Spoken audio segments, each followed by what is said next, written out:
Acolhemos a vocês, irmãos e irmãs, nesse culto de Sexta-feira Santa, dia que lembramos a crucificação do nosso Senhor Jesus Cristo. O Deus Pai, Filho e Espírito Santo nos reúne em torno dessa cruz. Mesmo na distância, mesmo nós estando em nossos lares em quarentena. A palavra de Deus quer chegar ao nosso coração. Somente Deus pode nos ajudar a olhar para a cruz e reconhecer nesse gesto de Jesus um ato de amor de Deus, sua obra de salvação em nosso favor. Quem diria que o Senhor estava agindo? Pois o Senhor quis que o seu servo aparecesse como uma plantinha que brota e vai crescendo em terra seca. Ele não era bonito, nem simpático, nem tinha nenhuma beleza que chamasse a nossa atenção ou que nos agradasse. Ele foi rejeitado e desprezado por todos. Ele suportou dores e sofrimentos sem fim. Era como alguém que não queremos ver. Nós nem mesmo olhávamos para ele e o desprezávamos. No entanto, era o nosso sofrimento que ele estava carregando. Era a nossa dor que ele estava suportando. E nós pensávamos que era por causa de suas próprias culpas que Deus o estava castigando, que Deus o estava maltratando e ferindo. Porém, ele estava sofrendo por causa dos nossos pecados. Estava sendo castigado por causa das nossas maldades. Nós somos curados pelo castigo que ele sofreu. Somos sarados pelos ferimentos que ele recebeu. Todos nós éramos como ovelhas que se haviam perdido.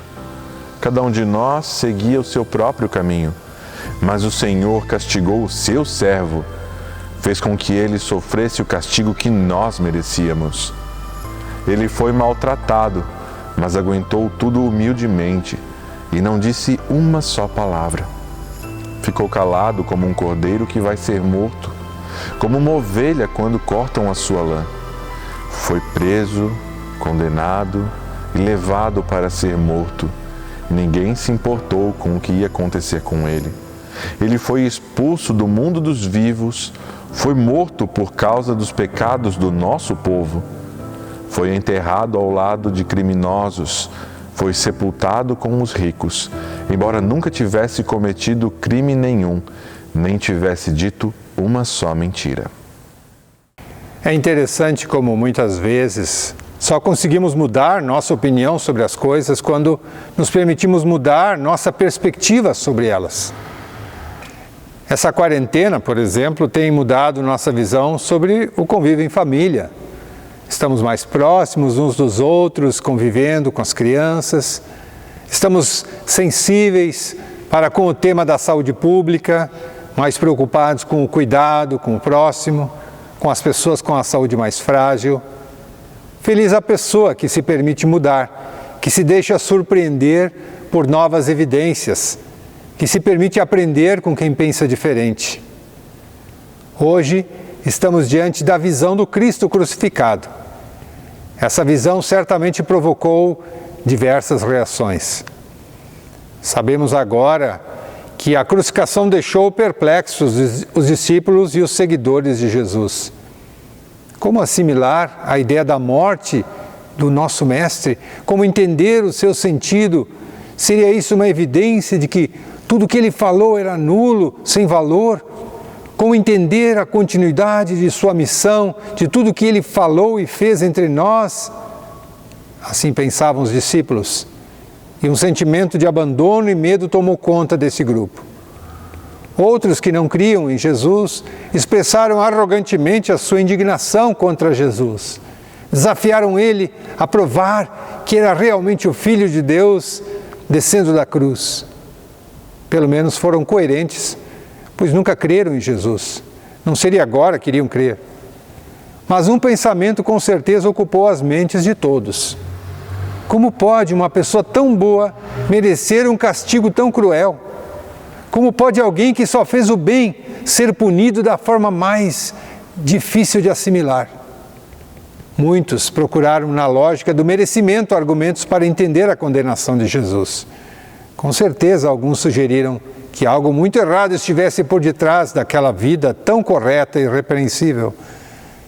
Quem só sabe acusar os erros dos outros fica sempre procurando denunciar a conduta alheia. Jesus conhecia essa gente que só buscava se justificar pelos erros alheios. A única explicação, no entanto, que não foi apresentada, foi de que ele não teria morrido pelos seus erros. Ninguém concluiu que ele não estava morrendo pelos seus pecados, mas pelos pecados da humanidade inteira.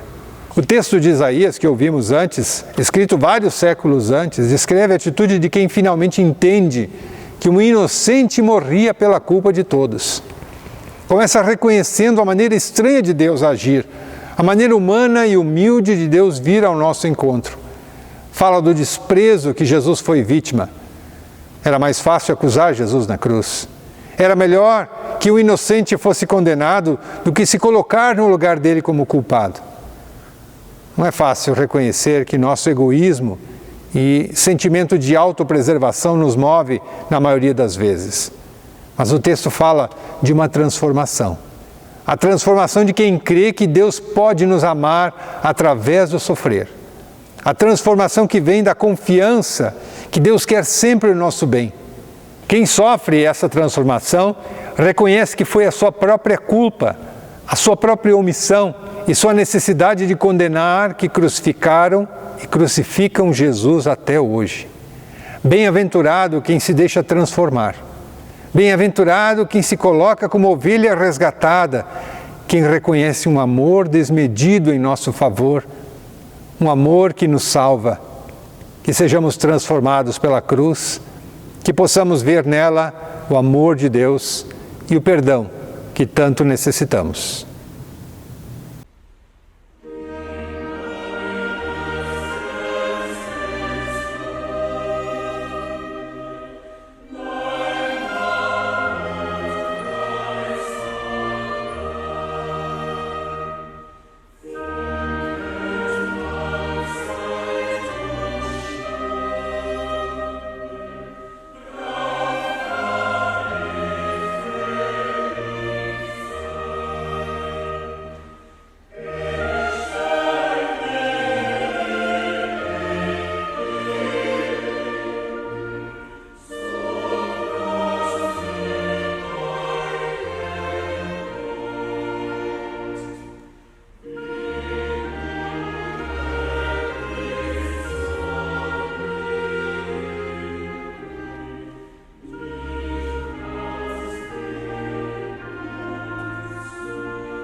Convido-vos para uma palavra de oração.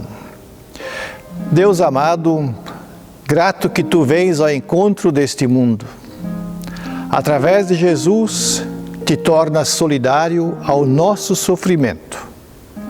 A Tua compaixão nos comove, nos inquieta para que participemos contigo para a transformação de toda dor e injustiça que paira ainda em Tua casa. Jesus, que estás na cruz, que ouviste e perdoaste pecadores, aqui está a Tua comunidade, hoje em suas casas. Ouve o nosso clamor, acolhe o sofrimento que paira sobre todo o planeta. Oramos pelas famílias que choram e nem puderam se despedir de seus entes queridos, que foram vítimas da coronavírus ou mesmo de outras doenças. Oramos pelas nossas lideranças, que encontrem muita sabedoria e serenidade na lida de acolher doentes, criar espaços para que estes possam ser dignamente cuidados. Intercedemos por todos aqueles e aquelas que estão a cuidar da vida, de tantas formas mundo afora. Dá-lhes coragem e bom ânimo nesta tarefa tão difícil. Lembramos e oramos pelas empresas, funcionários que vivem situação difícil em preservar empregos, pagar salários. Deus, dá-nos o pão de cada dia. Que a dignidade de teus filhos e filhas prevaleça nestas relações de empregador e empregados. Vem, Senhor Jesus, ouve as nossas súplicas. Concede-nos teu poder para que possamos recitar contigo para uma vida nova, onde podemos novamente sair e brincar, passear nas praças e jardins de nossa cidade.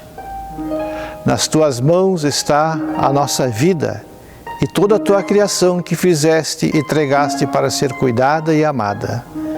Em nome de Jesus. Amém.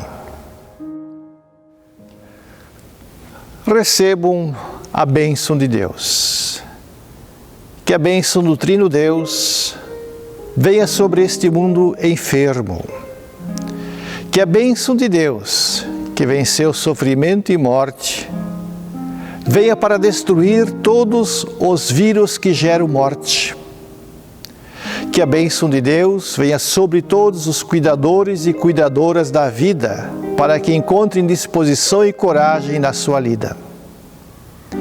Que a bênção de Deus venha sobre lideranças, empregador e empregados, para que não nos falte o pão nosso de cada dia. Deus te abençoe, te cuide e te conduza pela estrada deste mundo, para que alcancemos vida para sempre, o reino de Deus da sua plenitude. Ide e permanecei na paz de nosso Jesus Cristo. Em nome do Pai, do Filho e do Espírito Santo. Amém. Pai nosso que estás nos céus, santificado seja o teu nome. Venha o teu reino. Seja feita a tua vontade, assim na terra como no céu. O pão nosso de cada dia nos dá hoje, e perdoa-nos as nossas dívidas, assim como nós também perdoamos aos nossos devedores. E não nos deixes cair em tentação, mas livra-nos do mal. Pois teu é o reino, o poder e a glória para sempre. Amém.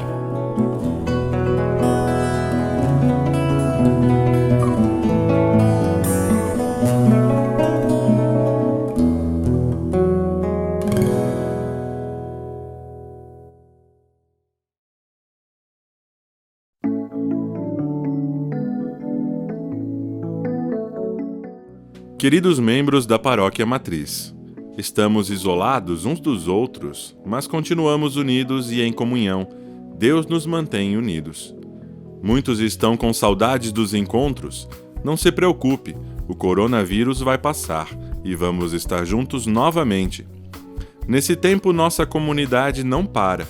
Pastores preparam cultos e mensagens e grupos mantêm contato virtual. Para manter nossa comunidade, sua contribuição é fundamental. Caso não tenha recebido o boleto, entre em contato conosco por e-mail. As despesas mensais da comunidade continuam. Com o apoio e a união de todos, vamos superar mais este desafio, com a bênção de Deus.